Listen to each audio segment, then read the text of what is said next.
Hello बच्चों। तो कैसे हैं आप सब। मैं आप सबका स्वागत करता हूं रियल मास्टर ज्ञान पे। हाँ तो बच्चों, कल हमने चैप्टर नंबर 3 कंप्लीट कर लिया था पूरा। आज चैप्टर नंबर 4 है। 4 है, कोई चैप्टर का नाम है दो चर वाले रेखीय समीकरण। Chapter number 4।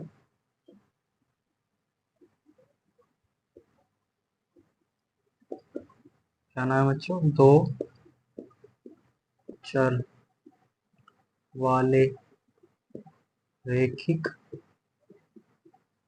समीकरण।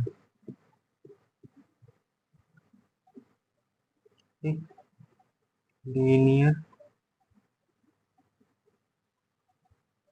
Equation in two variable.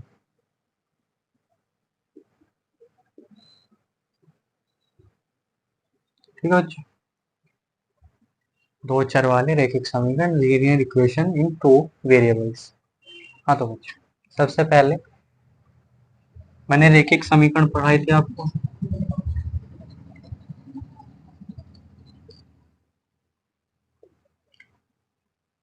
रैखिक समीकरण जिसमें सिर्फ एक चर होता है।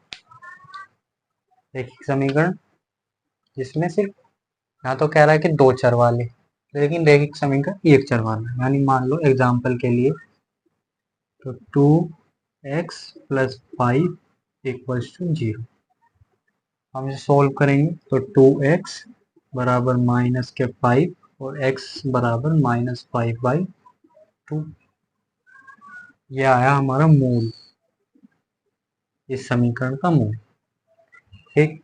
अब संख्या रेखा पर देखो इसे, ये हमारी नंबर लाइन माइनस इन्फिनाइट और प्लस इन्फिनाइट, बीच में जीरो होता है।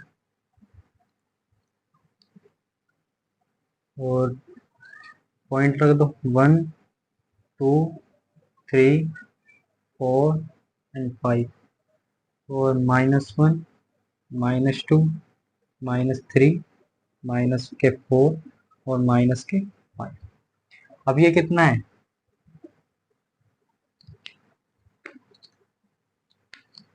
ये है बच्चों -2.5। तो ये लगभग यहाँ आएगा इन दो के बीच। ये जो स्थान है ये है -2.5। ये संख्या रेखा पर इसकी जगह है। ठीक। अब इसके कुछ पॉइंट हैं। एक समीकरण को हल करते समय निम्नलिखित बातों का ध्यान रखना होता है। ठीक है, कि एक रैखिक समीकरण पर तब तक कोई प्रभाव नहीं पड़ता जब तक उसमें कोई समीकरण के दोनों पक्षों में समान संख्या जोड़ी या घटाई जाए। समझ रहे हो? मान लो अगर ये समीकरण दे रखी है मेरे पास, अगर मैं इसमें कितने से मल्टीप्लाई करूं, 2 से गुणा करूं दोनों तरफ, तो कुछ फर्क नहीं पड़ेगा। ठीक है ना? देखो ऐसे, मान लो मैंने इसमें 2 से गुणा कर दी। गुणा करने पर दोनों पक्षों में, क्या लिखना, दोनों पक्षों में। हाँ तो करो, ये हो गया 4x+10 = 0। तो 4x बराबर -10, 4x बराबर -10/4। तो ये फिर भी क्या आएगा, -5/2। इसमें कुछ फर्क नहीं पड़ रहा। अगर हम एक तरफ ही गुणा करते हैं दूसरी तरफ गुणा नहीं कर रहे, तो हमारी गलती होगी, समीकरण में फिर बदलाव आ जाए। लेकिन जब हम दोनों पक्षों में, ये एक पक्ष ये रहा एक पक्ष ये रहा, तो हम दोनों पक्षों में गुणा या भाग करते हैं, जोड़ या घटा करते हैं, तो समीकरण में कोई फर्क नहीं पड़ता। ठीक है ना बच्चों? चलो, चाहे तो इन पॉइंट्स को लिख लो। लिख देता हूं मैं, यहीं लिख दूं, यहाँ पे लिखता हूँ। पॉइंट 1 कह रहा है रैखिक समीकरण के दोनों पक्षों में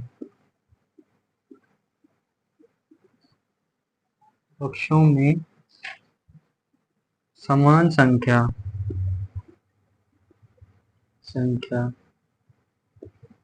जोड़ी या घटाई जाए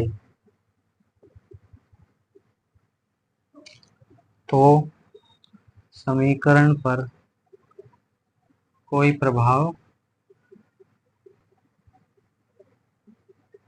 नहीं पड़ता।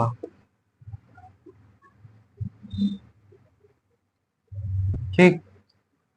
समीकरण के दोनों पक्षों में समान संख्या जोड़ी या घटाई जाए तो समीकरण पर कोई प्रभाव नहीं पड़ता। दूसरा, यदि समीकरण के दोनों पक्षों में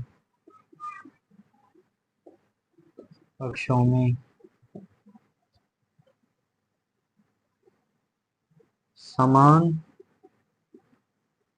शून्योत्तर संख्या से गुणा या भाग दिया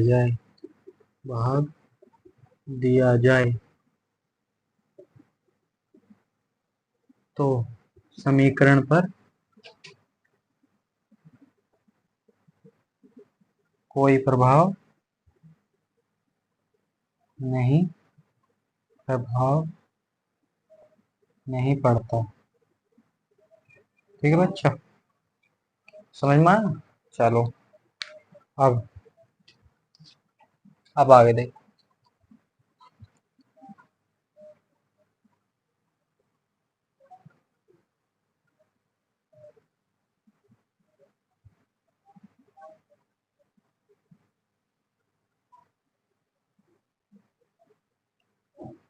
देखो,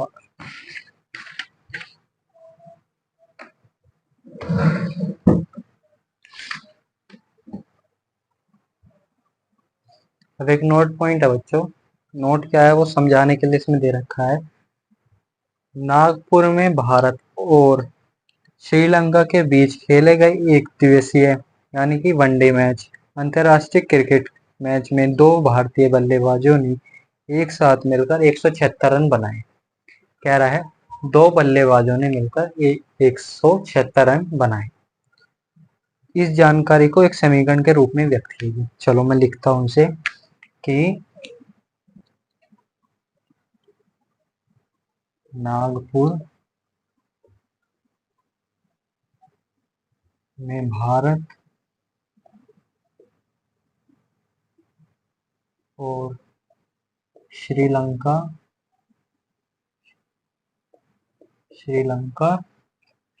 के बीच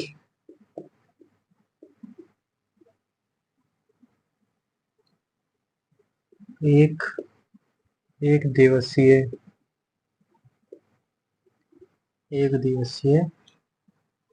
अंतर्राष्ट्रीय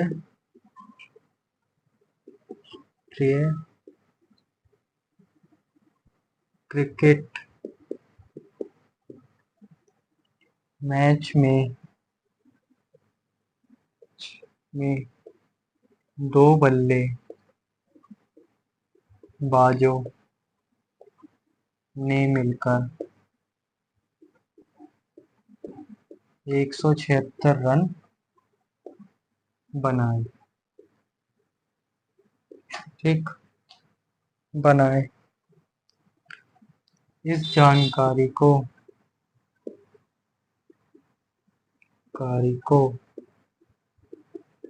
समीकरण के रूप में लिखिए।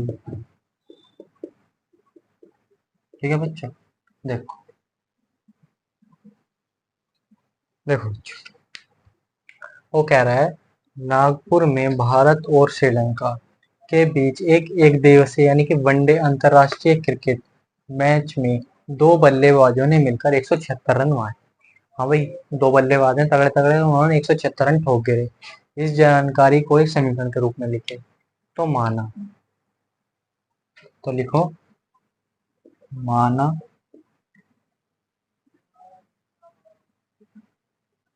प्रथम प्रथम बल्लेबाज x और द्वितीय बल्लेबाज y है। मान लिया दोनों एक बल्लेबाज x और दूसरा बल्लेबाज y है। अब इन दोनों ने मिलकर कितने रन मारे? 176। तो हम क्या बोल सकते हैं कि x plus y equals to 176। ठीक है। अब उसने अगर अलग अलग बताया होता, हाँ भाई x ने इतने रन मारे या y ने इतने, तो हम अलग अलग लिखते, पर उसने कहा कि दोनों ने मिलकर 176 रन बनाए। ठीक है। ये होता है बच्चों दो चर वाला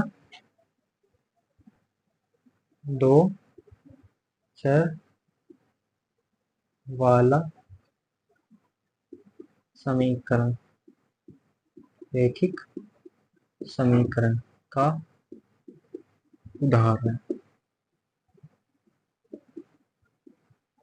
ठीक बच्चों। ठीक है।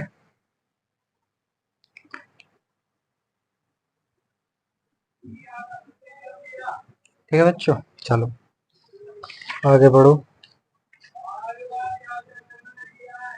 अब इसे देखो, अभी तो मैंने एक उदाहरण दे दिया, अब इसकी जो डेफिनेशन है वो देखो।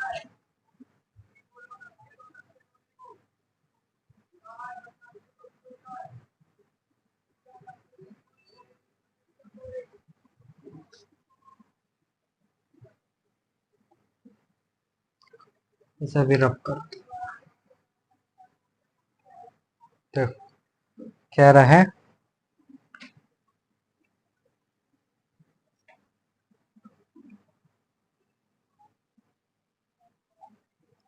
देखो जी, जो समीकरण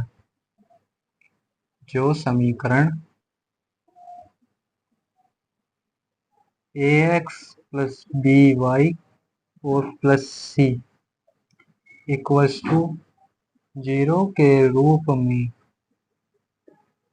व्यक्त किया जा सकता हो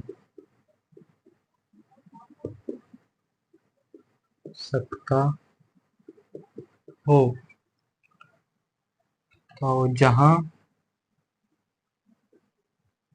ए बी और सी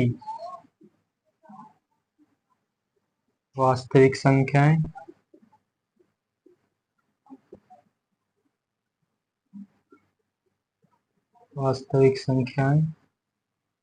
हैं और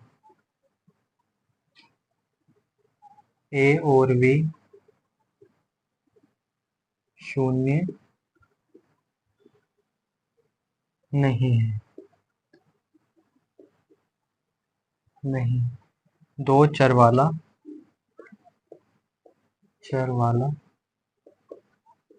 रैखिक समीकरण कहलाता है। ठीक है बच्चों, जो समीकरण इस तरह से इसके रूप में व्यक्त किया जा सकता हो जहां ए बी और सी वास्तविक संख्याएं हों और ए और बी शून्य नहीं हो, तो दो चर वाला रैखिक समीकरण कहलाता है। Linear equation in two variables. ठीक है। अब आगे उदाहरण देखो, उदाहरण नंबर 1। चलो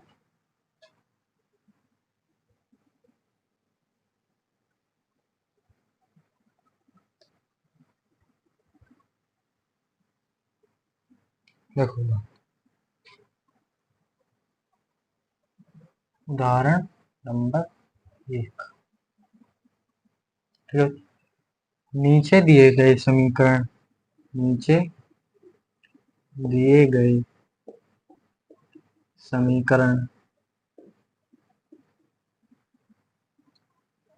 को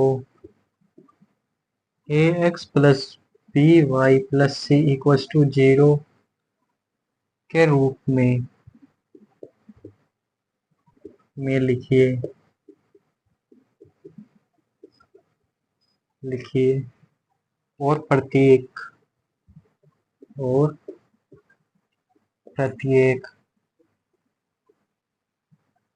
स्थिति में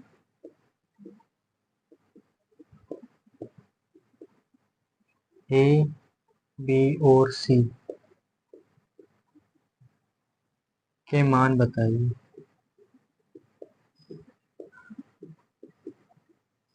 ठीक है बच्चों, पहला है 2x plus 3y, 2x plus 3y बराबर 4.37। दूसरा x minus 4 equals to √3y। और तीसरा 4 बराबर 5x माइनस 3y। चौथा और है बच्चों, अब लिखेंगे उसे। ठीक है, देखो आंसर पहले करें, इसे ax plus b y plus c equal to 0 के रूप में लिखो। पहले उसे ही लिख लो कि ax प्लस बी वाई और प्लस सी इक्वल टू 0। अब इस समीकरण को भी ऐसे लिखो, ये हो गया 2x प्लस 3y, और ये जो पद है ना इसे इधर ले आओ, तो ये माइनस का 4.37 इक्वल्स टू 0। देखो बच्चों, हमने ये लिखा, इसके रूप में लिखना था। तो ax कितना है यहाँ पर 2x है, by कितना है यहाँ पे 3y है, और जो c है ना वो इक्वल्स टू के बराबर है, यानी बराबर के बाद। तो हम इसे ठा के धर लिया इक्वल्स टू 0 करके, हमें क्योंकि 0 लाना है यहाँ पे, तो हमने 0 कर। अब वो कह रहा है a और b c के मान भी बताओ। तो a बराबर यहाँ कितना है, तुलना कर दो, a बराबर कितना है 2, b बराबर 3, c बराबर 4.37, नहीं माइनस के 4.37। This is answer. ठीक, पहले ये लिखो, फिर इस समीकरण को इसकी तरह रूप में लिखो, फिर ए बी सी की तुलना करो। ठीक, अब इसे देखो, इसे भी लिखो पहले a x plus b y plus c equals to 0। अब ए एक्स की जगह यहाँ पे एक्स। अब ये जो -4 है बच्चे, बी नहीं है, बी वो होगा जिसके इंटू में वाई होगा, ए वो होगा जिसके इंटू में एक्स होगा, और सी वो होगा जिसके इंटू में कुछ नहीं, 1 के अलावा। तो यहाँ पे b कितना है, इसे इधर लाओगे तो -√3y, और c कितना है यहाँ पे -4 इक्वल्स टू 0। तो a बराबर कितना है 1, b बराबर कितना है -√3, और c बराबर है -4। ठीक, समझ में आया। चलो इस वाले को देखो, इसे इस तरह से लिखो ax plus b y plus c equals to 0। या तो इस 4 को उधर ले जाओ, या इस वाले को इधर ले जाओ। मैं इस वाले को इधर लाता हूँ, ये हो गया 5x माइनस 3y और माइनस के 4 इक्वल्स टू 0। ठीक, चलो तो a बराबर कितना 5, b बराबर -3 और c बराबर -4। This is answer.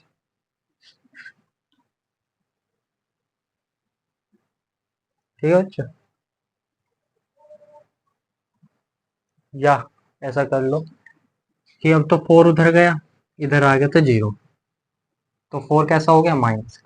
लेकिन इसे ऐसा भी कर सकते हो कि यहाँ पे ले आओ 4 बराबर 5x माइनस 3y। तो 5x पहले इधर आया, कितना माइनस का हो गया, ये प्लस माइनस का तो प्लस का 3y, और ये प्लस का 4 है इधर, तो इक्वल टू 0। ये भी हो सकता है, किताब में शायद ऐसे दिया हो या ऐसे दिया हो, जैसे आपकी इच्छा। वो डिपेंड करता है कि 0 आप किस तरफ बना रहे हो। 0 समीकरण में इस तरफ दे रखा है ना, राइट साइड, तो आप ये वाला मान के चलो राइट साइड वाला ले लो। वो लेफ्ट साइड वाला मैंने कर दिया, राइट साइड वाला खुद करना। खुद क्या करना, लो ए बराबर -5 और बी बराबर 3 और सी बराबर 4। बस, ठीक। इस समीकरण के बिल्कुल एक्यूरेट करोगे तो ये वाला सही है, वो थोड़ा डिपेंड करोगे। ठीक है ना। कोई दिक्कत वाली बात नहीं है इसमें। चलो चौथा क्वेश्चन और देख लो यहीं पे। कह रहा है वो 2x बराबर वाई। फोर्थ है 2x बराबर वाई। तो इसके रूप में लिखना है ax plus b y plus c equal to 0 के रूप में। इस y को भी इधर ले आओ, ये हो गया 2x minus y plus 0 equals to 0। अब c का पद यहाँ पर था नहीं तो हमने 0 ले लिया, कोई दिक्कत वाली बात नहीं है। जब कुछ है ही तो हमने 0 मान लिया। तो a बराबर कितना 2, b बराबर -1 और c बराबर 0। ठीक, दिस इज आंसर। अब नेक्स्ट उदाहरण नंबर 2।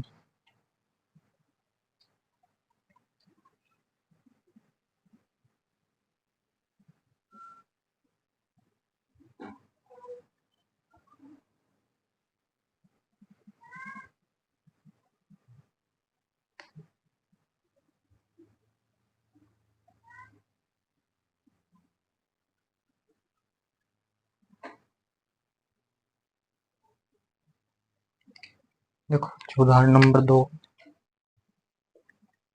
निम्नलिखित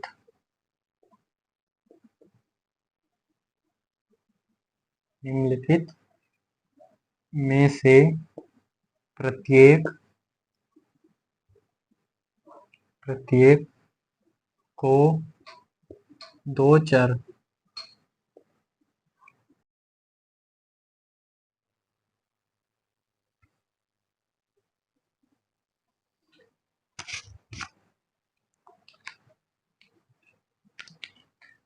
दो चर वाले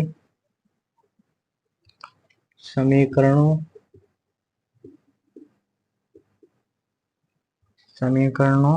के रूप में लिखिए, रूप में व्यक्त कीजिए।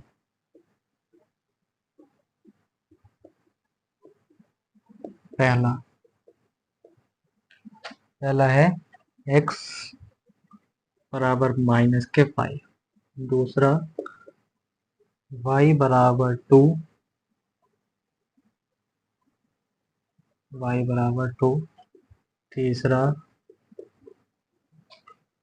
2x बराबर 3 और फोर्थ 5y बराबर के 2।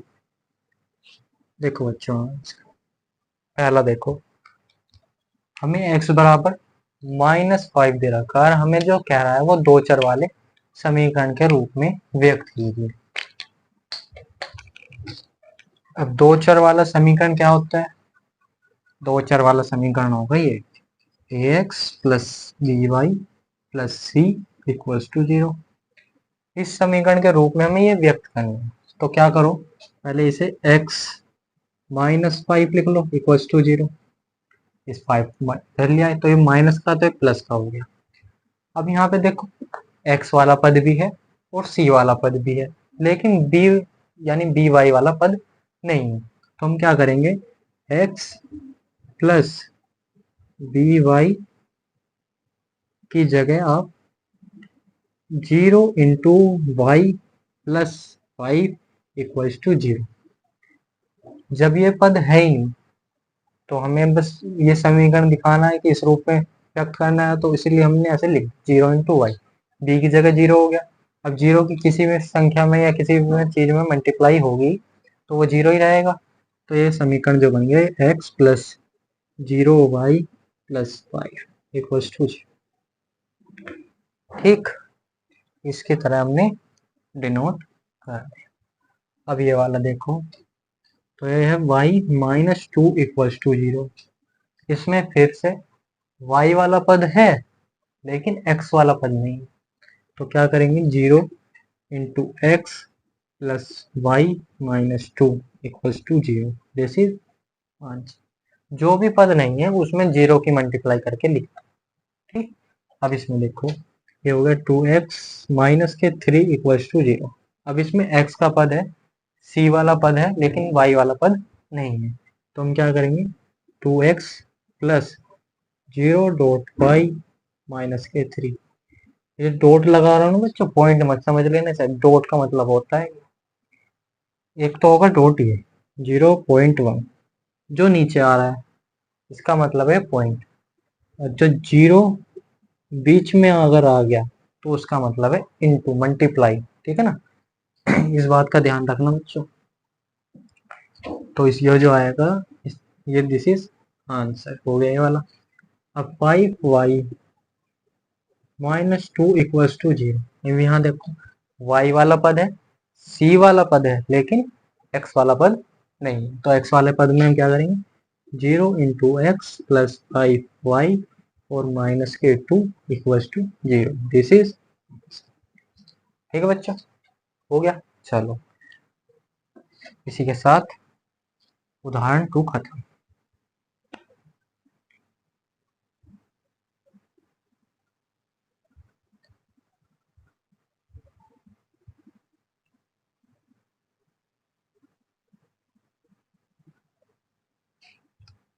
अब देखो बच्चों, एक्सरसाइज 4.1 यानी प्रश्नावली 4.1।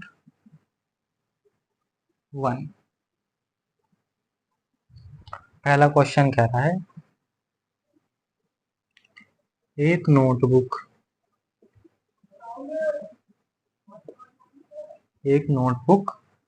की कीमत एक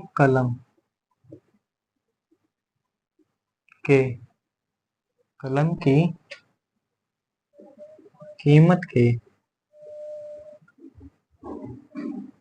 कीमत से दो गुनी है।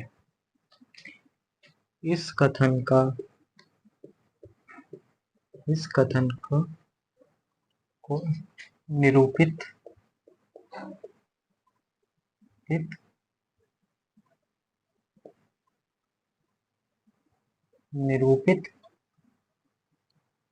करने के लिए दो चरों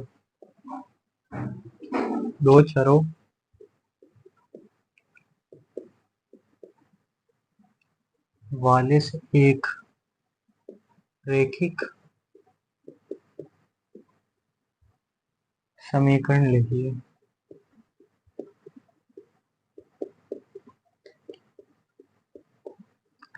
ठीक है बच्चों, अब उसने एक संकेत दे रखा है कि मान लीजिए नोटबुक की कीमत x और कलम की कीमत y। उसने कह रहा है कि नोटबुक की जो कीमत है वो x है और कलम की कीमत जो है वो y है। तो मैं आंसर लिखता हूँ कि नोटबुक की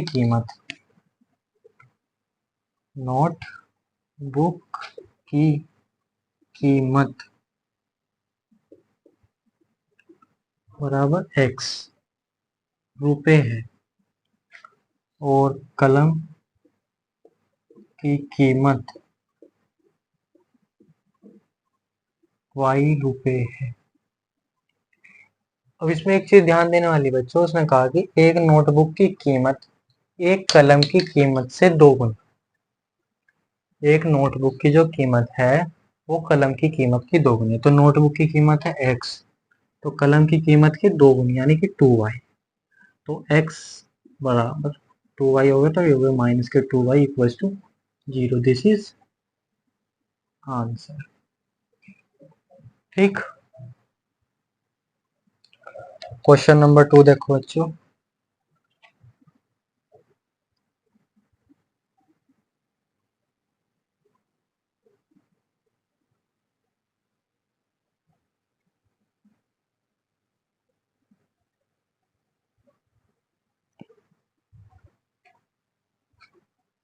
क्वेश्चन नंबर 2 कह रहा है, निम्नलिखित रैखिक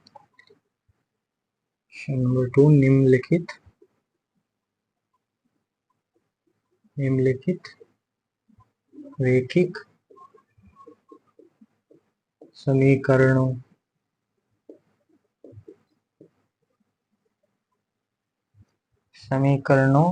को ax plus by plus c equal to 0 के रूप में व्यक्त कीजिए और प्रत्येक स्थिति में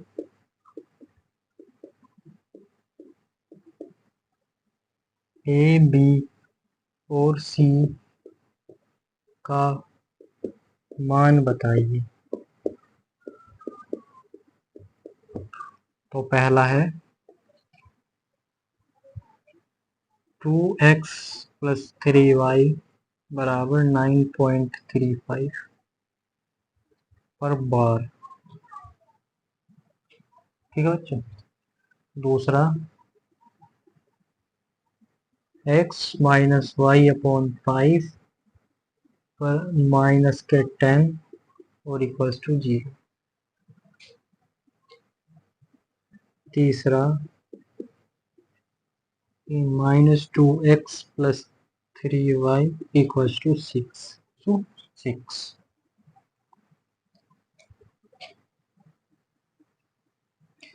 तो बच्चों देखो, पहले इन 3 देख लो, फिर 3 बाद में देख लेना। होते हैं ऐसा तो 8 हैं। चलो पहले से देखते हैं। ax + by + c equals to 0 के रूप में लिखना है। तो लिखो, इसे इधर लाओ वापिस। हो गया 2x + 3y माइनस के 9.35 के ऊपर बार इक्वल्स टू 0। तो a बराबर यहाँ पे कितना है 2, b बराबर 3, b बराबर 3 और c बराबर माइनस के 9.35 के ऊपर बार। This is answer. यहाँ पर देखो ax + by + c equals to 0। तो ax - y/5 -10 बराबर 0। ये तो पहले से ही दे रखा है इस रूप में, पहले से ही दे रखा है ये तो a बराबर कितना है 1, b बराबर है -1/5 और c बराबर है -10। ठीक है बच्चों। ये जो b है ना वो y का गुणांक है, तो y के गुणांक में -1/5 है।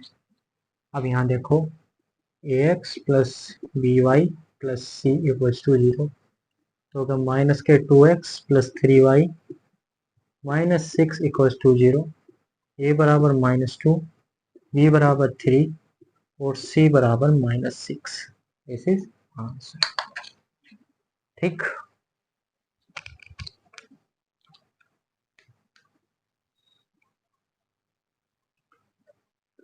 अगला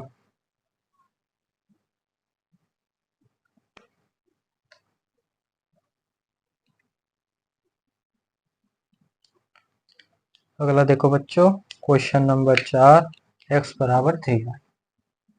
यह है x बराबर 3y और पांचवा है 2x बराबर -5y और छठा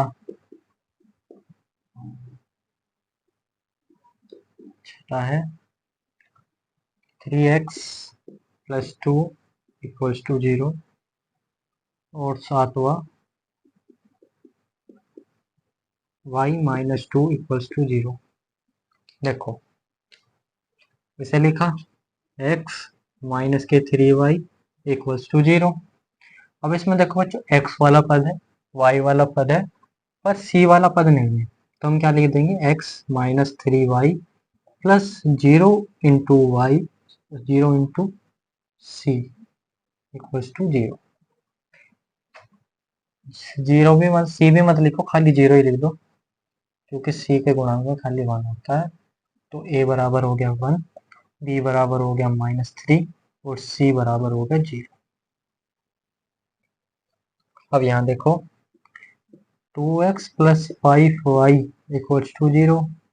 तो 2x + 5y + c की जगह 0 इक्वल्स टू 0। a बराबर 2, b बराबर 5 और c बराबर 0। This is answer. अब ये देखो 3x + 2 इक्वल्स टू 0। अब यहाँ पे x वाला पद है, y वाला पद नहीं है, c वाला पद है, तो यहाँ लिख देंगे c 3x plus 0 into y plus 2 equals to 0। तो a बराबर हो गया 3, b बराबर हो गया 0 और c बराबर हो गया 2। This is answer. अब यहाँ पे y माइनस 2 इक्वल्स टू 0। यहाँ पे बच्चों y वाला पद है, c का पद है, x वाला पद नहीं है, तो x की जगह क्या लिख देंगे 0 into x plus y minus 2 equals to 0। तो a बराबर 0, b बराबर 1, c बराबर माइनस के 2। This is answer.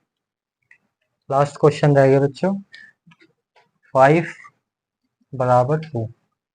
यहीं कर दो नीचे, यहाँ देख लो लास्ट क्वेश्चन है 8 5 बराबर 2x। ठीक, देखो इसे ऐसे 2x को इधर लाए, माइनस का 2x हो गया और प्लस का 5 है इक्वल्स टू 0। अब यहाँ पे x वाला पद है, y वाला पद नहीं, तो 2x plus 0 into y plus 5 equals to 0। a बराबर कितना माइनस के 2, b बराबर 0 और c बराबर 5। This is answer. ठीक है बच्चों, ये मैंने 4.1 के दोनों सवाल आपको करवा दिए। मैं इसे करता हूँ रफ।